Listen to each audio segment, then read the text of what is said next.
আসসালামু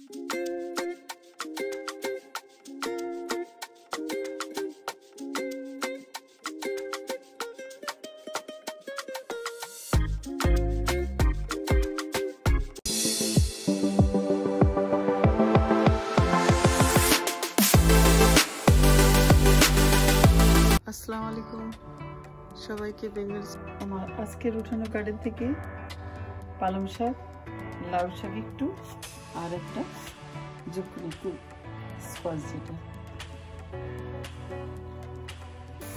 পেঁয়াজ কাঁচামরিচ। এই কাঁচামরিচগুলো আমার গার্ডেনের গত বছরের। এখন পেঁয়াজ বাটা আর রসুন বাটা দিয়ে দিলাম। এখানে দিয়ে দিলাম 1 চামচ করে ছোট চা চামচের। আমি 2টা তরকারির জন্য করতেছি, চুটনি রান্না করবো আর পানি ফুলে শাক দিয়ে দেবো। এগুলো আমি ব্ল্যাক পাউডার সেটা দিয়ে আর চুটনি রান্না করবো। কিছুক্ষণের জন্য ঢাকনা দিয়ে দেবো, তারপর ফিরে আসতেছি। দেখেন মাছটা কষা দিয়ে দিলাম।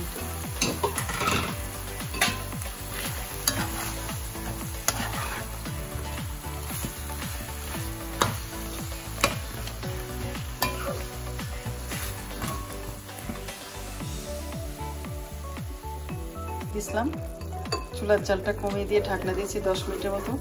এটা থেকে পানি বের হয়েছে, পানি বের হয়ে এটা সিদ্ধ হয়ে গেছে। আর একটু পানি শুকালেই আমি এটাকে উঠিয়ে দেব। আমি 1 ফোঁটাও পানি ইউজ করিনি এটার মধ্যে। হয়ে গেল আমার রান্নাটা। গার্ডেনের প্রথম জিকুনি দিয়ে আর টাইগার শ্রিম্প দিয়ে রান্না। 3 মিনিট গার্ডেনের লাউ শাক দিয়ে, পাঙ্গা ফুলে দিয়ে, জুকনি স্কোয়াশ দিয়ে আর টাইগার শ্রিম্প দিয়ে।